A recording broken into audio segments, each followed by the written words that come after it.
সম্প্রতি কক্সবাজারে রোহিঙ্গা ক্যাম্প আবার আলোচনায় এসেছে গোলাগুলি আর মৃত্যুর ঘটনায়।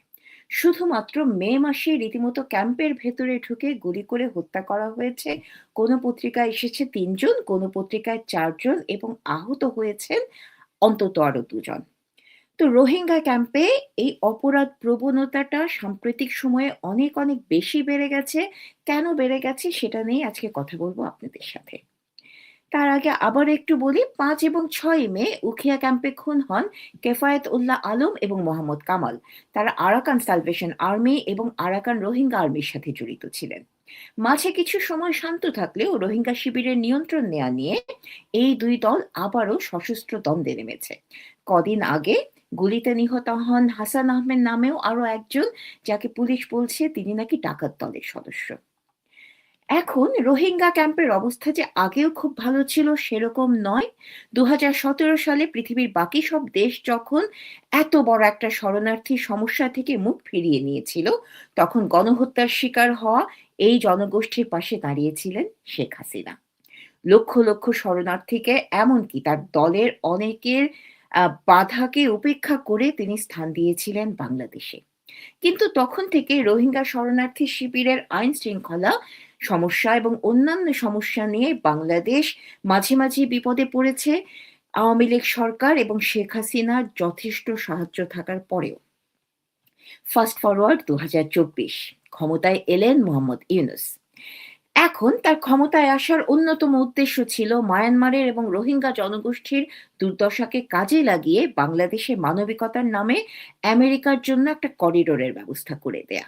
এবং তিনি যে অনেকখানি সফল হয়েছেন তার প্রমাণ হলো যুক্তরাষ্ট্র এবং পাকিস্তানের সাথে সম্প্রতি স্বাক্ষরিত হওয়া অথবা সম্প্রতি মানুষের সামনে আসা প্রতিরক্ষা চুক্তি। মোহাম্মদ ইউনূস রোহিঙ্গা জনগোষ্ঠীর মতো একটি ঝুঁকিপূর্ণ জনগোষ্ঠীকে কি করে তিনি তার কাজে লাগিয়েছেন তা সম্পর্কে একটু আপনাদেরকে বলি। ২০২৫-এর মার্চে জাতিসংঘের মহাসচিব অ্যান্টোনিও গুটেরেস বাংলাদেশ সফরে এলে ১৪ই মার্চ মোহাম্মদ ইউনূস এবং গুটেরেস উখিয়ার শরণার্থী শিবিরে ১ লক্ষ রোহিঙ্গা শরণার্থীর সাথে ইফতার করবেন এরকম একটা অনুষ্ঠানে যান। সেখানে তাদেরকে দেখার জন্য, যেহেতু একজন নোবেল বিজয়ী এবং জাতিসংঘের মহাসচিব তাদের সাথে ইফতার করতে আসছেন, এরকম একটা নির্যাতিত জনগোষ্ঠীর জন্য এটা তো একটা বিরাট ঘটনা। তো সেখানে তাদের সাথে দেখা করার জন্য দুপুর থেকেই অনুষ্ঠান স্থলে বিশাল লোকসমাগম হতে থাকে। সেখানে যথেষ্ট লোকবল ছিল না, সেখানে যথেষ্ট লজিস্টিক সাপোর্ট ছিল না, এবং এই কারণে ভিড়ের মধ্যে মারা যান নিয়ামতুল্লাহ নামের রোহিঙ্গা জনগোষ্ঠীর একজন মানুষ। সেই ইফতার অনুষ্ঠানে একজন মানুষ মারা যাবার পরেও মোহাম্মদ ইউনূস চট্টগ্রামের আঞ্চলিক ভাষায় একটি ভাষণ দেন। এখন প্রিয় দর্শক, চট্টগ্রামের আঞ্চলিক ভাষায় তার ভাষণ দেওয়ার সিদ্ধান্তটা খুবই ইন্টারেস্টিং। কেন ইন্টারেস্টিং? কারণ রোহিঙ্গা শরণার্থীদেরকে জোর করে বাংলাদেশে ঢুকতে বাধ্য করা হয়েছে এই বলে যে তারা নাকি বাঙালি। সেখানে মোহাম্মদ ইউনূস, তিনি তখন বাংলাদেশের সরকার প্রধান, সেখানে তিনি তাদের সামনে ভাষণ দিচ্ছেন চট্টগ্রামের আঞ্চলিক ভাষায়। এটা তার অন্যান্য সব কাজের মতো একটা স্টান্টবাজি। এবং এই স্টান্টবাজির পাশাপাশি তিনি খুবই বাজে একটা কাজ করেন। তিনি তাদেরকে বলেন, "আপনারা আজ এখানে ইফতার করছেন, আগামী ঈদ আপনারা দেশে করবেন।" এখন রোহিঙ্গা জনগোষ্ঠী বিশ্বের কয়েকটি হতভাগ্য জনগোষ্ঠীর একটি। গণহত্যার শিকার হয়ে শুধুমাত্র প্রাণটুকু হাতে করে তারা পালিয়ে এসেছেন দেশে।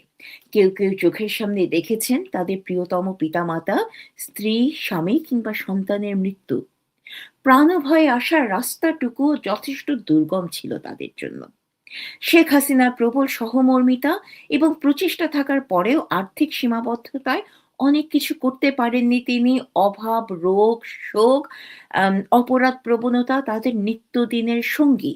মোহাম্মদ ইউনূস যখন তাদের সামনে দাঁড়িয়ে এই ভাষণটা দিচ্ছেন, তখন যুক্তরাষ্ট্র ঘোষণা দিয়েছে যে তাদের খাদ্য সহায়তা $12 থেকে নামিয়ে $6 নিয়ে আসা হবে। তখন তারা এই সবকিছু মিলিয়ে একটি ক্ষুব্ধ, হতাশ, ক্লান্ত জনগোষ্ঠী। ঠিক এরকম একটা জনগোষ্ঠীর সামনে দাঁড়িয়ে মোহাম্মদ ইউনূস বলছেন, তারা নাকি ১ বছর পরে দেশে যেতে পারবেন, ১ বছর পরে তারা দেশে ঈদ করতে পারবেন। তারপর কি হলো? তিনি তখন খুব ভালো করেই জানতেন যে মায়ানমারের তখন যেই অবস্থা ছিল, এমনকি এখনো যে অবস্থায় আছে, সেখানে রোহিঙ্গা জনগোষ্ঠীর তাদের প্রত্যাবর্তন শুধুমাত্র যে কঠিন নয়, এটা রীতিমতো প্রায় অসম্ভব, অবাস্তব একটা কল্পনা।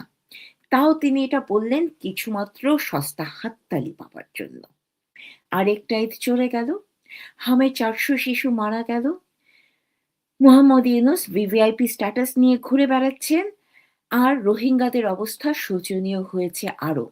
ফিরে যাওয়া তো দূর, ২০২৪ সালের ডিসেম্বর থেকে ২০২৬-এর ৩১শে মার্চ পর্যন্ত বাংলাদেশে নতুন করে আরো ১,০০,০০০ প্রায় ৫০,০০০ রোহিঙ্গা জনগোষ্ঠীর মানুষ অনুপ্রবেশ করেছেন। মোহাম্মদের ইউনূসের সময় ছিল এবং এখনো বাংলাদেশ ইসলামিক সন্ত্রাসী জনগোষ্ঠীর স্বর্গরাজ্য হয়ে আছে। রোহিঙ্গা শরণার্থী শিবিরগুলো হয়ে আছে ইসলামিক সন্ত্রাসীদের বিশাল কর্মক্ষেত্র।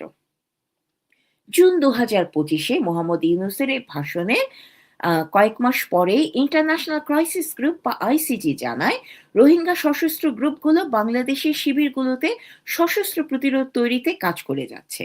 তারা মায়ানমারের বিরুদ্ধে যুদ্ধ করার জন্য শারীরিক ও মানসিকভাবে তৈরির পাশাপাশি আশ্রয় শিবিরের সদস্যদের অস্ত্র চালনার প্রশিক্ষণ দিচ্ছেন। ইন্টারন্যাশনাল ক্রাইসিস গ্রুপ আরও জানায়, কক্সবাজারের রোহিঙ্গা শরণার্থী শিবিরগুলোয় Arakan salvation Rohingya salvation army, Rohingya solidarity organisation সহ যত সশস্ত্র গোষ্ঠী সক্রিয় রয়েছে, তারা তাদের নিজস্ব ভেদাভেদ ভুলে সে জুন ২০২৫-এর দিকে একজোট হয়েছিল এবং সেই সময় সশস্ত্র গোষ্ঠীগুলো সদস্য সংগ্রহের জন্য কারণ হিসেবে ব্যবহার করেছে ধর্মকে। আরাকান আর্মির বিরুদ্ধে অভিযানকে তারা উপমা দিয়েছিল অবিশ্বাসীদের বিরুদ্ধে জিহাদ হিসেবে। আমরা তো এই শব্দবন্ধের ব্যবহার দেখেছি আগে। আমরা দেখেছি বাংলাদেশের ধর্মাশ্রয়ী দলগুলো কিভাবে এই যে কাফিরদের বিরুদ্ধে জিহাদ, অবিশ্বাসীদের বিরুদ্ধে জিহাদ, এই কথাগুলো বলে বেহেশতের প্রলোভন দেখিয়ে কি করে সাধারণ মানুষদেরকে তাদের ইসলামিক সন্ত্রাসী দলগুলোতে অন্তর্ভুক্ত করে এবং রোহিঙ্গাদের সশস্ত্র দলগুলো ঠিক একই পদ্ধতি ব্যবহার করে সাধারণ রোহিঙ্গা জনগোষ্ঠীকে তাদের অংশ করে নিচ্ছে। এবং এই প্রতিবেদন যে সত্য হবার সম্ভাবনা অনেকখানি, সেটাও বলার অপেক্ষা রাখে না। আইসিজি আরও জানায় যে এই কারণে বাংলাদেশের নিরাপত্তা এবং সার্বভৌমত্ব ঝুঁকির মুখে পড়তে পারে। বাংলাদেশ সরকার, অন্তর্বর্তীকালীন সরকার এইসবের কিছুই স্বীকার করেনি। তারপর অগাস্ট ২০২৫-এর দিকে রোহিঙ্গা শরণার্থী শিবিরগুলো বড় ধরনের বিপর্যয়ের মুখে পড়ে। আগের তুলনায় প্রায় ৭০% ফান্ড কমে যায়। প্রতিদিন চাকরি হারাতে থাকেন বিভিন্ন প্রকল্পে কর্মরত বাঙালি এবং রোহিঙ্গা কর্মচারীরা। রোহিঙ্গাদের চাকরি যায় বেশি এবং যথারীতি বেশি চাকরি হারান নারীরা। আগেও শিবিরে অপরাধ প্রবণতা ছিল, তবে এবার প্রবল অভাবের কারণে নানা ধরনের অপরাধে জড়িয়ে পড়েন রোহিঙ্গা জনগোষ্ঠীর মানুষেরা। এই কারণে যে ওই সময় শুধু রোহিঙ্গা জনগোষ্ঠীতেই প্রভাব পড়েছে তা নয়, এর বাজে প্রভাব পড়ে স্থানীয় বাঙালি জনগোষ্ঠীর উপরেও। স্থানীয় মানুষের চাকুরিচ্যুতি, পুরো অঞ্চল জুড়ে নেশার প্রকোপ বৃদ্ধি সহ অন্যান্য অপরাধেও প্রবণতা বেড়ে যায় এবং স্থানীয় বাঙালি জনগোষ্ঠী এবং রোহিঙ্গা জনগোষ্ঠী, দুই জনগোষ্ঠী বিভিন্ন রকম অপরাধমূলক কর্মকাণ্ডে জড়িয়ে পড়েন। একই সাথে ক্ষতিগ্রস্ত হয় শরণার্থী শিবিরের আশেপাশের পরিবেশও, আশেপাশের বন উজাড় হয়, হয় পানি দূষণ। আগে বিভিন্ন সংস্থার মাধ্যমে পরিবেশ সংরক্ষণ প্রকল্প চালু থাকলেও অর্থের অভাবে বন্ধ হয়ে যায় বেশিরভাগ প্রকল্প। তো মোহাম্মদ ইউনূস তখন দেশ বিদেশ ঘুরে বেড়াচ্ছেন। তিনি তখন বারবার বলে বেড়াচ্ছেন যে তার সরকারকে নাকি অন্যান্য আন্তর্জাতিক সংস্থা, তার সরকারকে নাকি বিভিন্ন সরকার এত ভালোবাসে, এত বিশ্বাস করে, তারা নাকি বাংলাদেশের জন্য একের পর এক সাহায্যের দুয়ার খুলে দিয়েছে। সেখানে বাংলাদেশে বসবাসরত রোহিঙ্গা জনগোষ্ঠী এরকম একটা নির্মম পরিবেশে তারা দিনাতিপাত করছিল। প্রিয় দর্শক, সত্যের সাথে থাকার জন্য বলি, সেই সময় কিছু সাহায্য বাংলাদেশে এসেছে। বিভিন্ন ইউরোপিয়ান দেশ এবং বিভিন্ন ইউরোপিয়ান সংস্থা মাঝে, মাঝেই বাংলাদেশে সাহায্য পাঠিয়েছে রোহিঙ্গা শরণার্থীর জন্য। কিন্তু কোনোভাবেই সেই সাহায্য ওই সময় যথেষ্ট ছিল না। তারপর ফেব্রুয়ারি ২০২৬ তারেক রহমান ক্ষমতায় এলেন। ৪০০ র ওপর শিশুর মৃত্যু তাকে যখন বিচলিত করে না, ৪০০ র ওপর মায়ের মৃত্যু যখন তাকে নাটক এবং সিনেমা দেখা থেকে আটকে রাখতে পারে না, সেখানে রোহিঙ্গা শরণার্থীদের জন্য তিনি যে বিন্দুমাত্র বিচলিত হবেন না, এটাই কি খুব স্বাভাবিক নয়? এটাই স্বাভাবিক।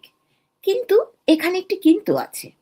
কথিত আছে যে জুলাই ষড়যন্ত্র এবং আরো বিভিন্ন সময়ে বিএনপি জামাত তাদের স্বার্থসিদ্ধির জন্য রোহিঙ্গা জনগোষ্ঠীকে ব্যবহার করেছে।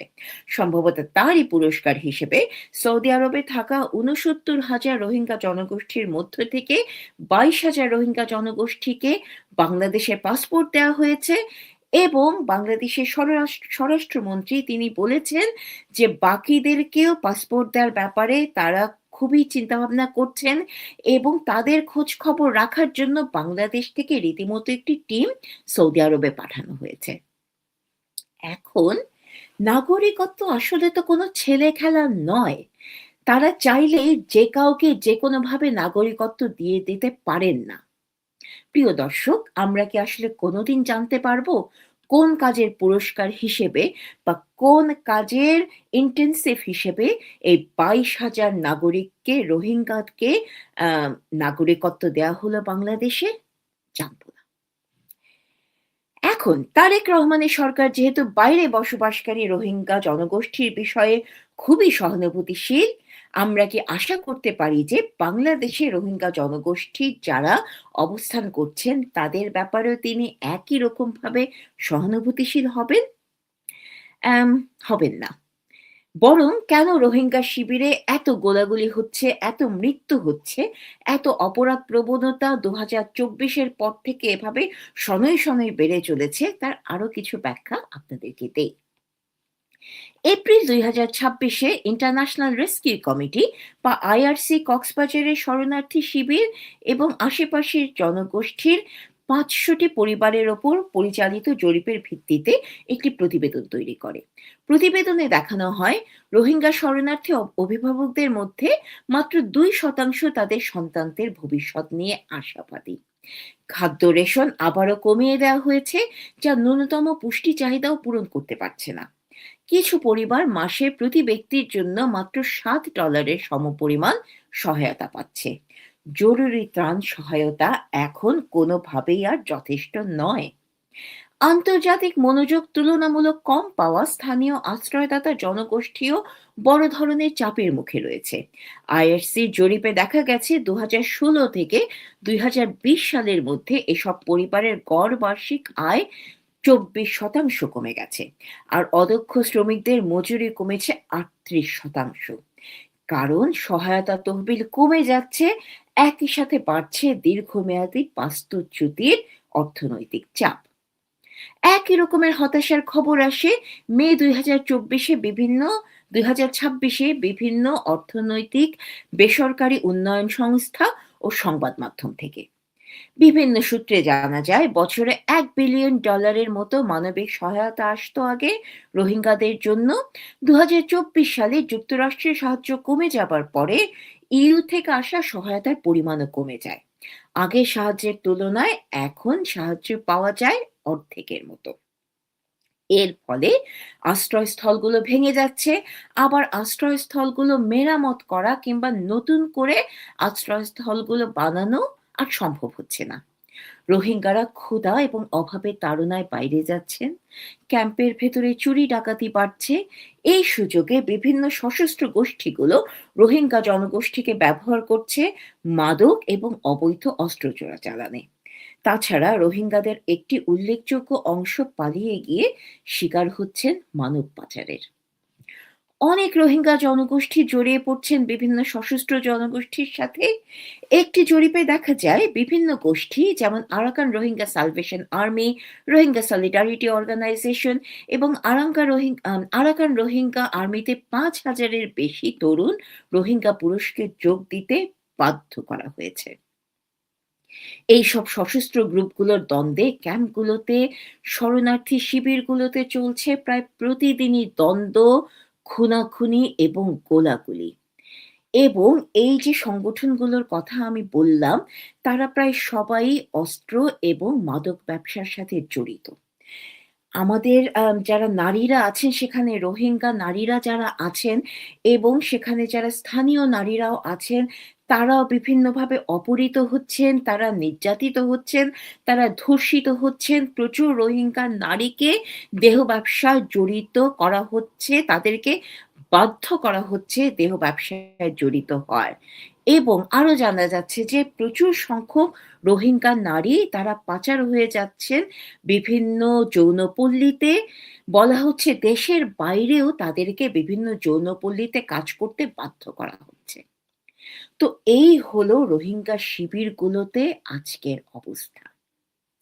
তারপরে আমরা যদি স্বাস্থ্য ব্যবস্থায় আসি, রোহিঙ্গা শিবিরগুলোতে স্বাস্থ্য ব্যবস্থার অবস্থা অনেকদিন ধরেই খারাপ। যেহেতু সহায়তা কমে গেছে, বিভিন্ন বেসরকারি সংস্থা কাজ করা বন্ধ করে দিয়েছে।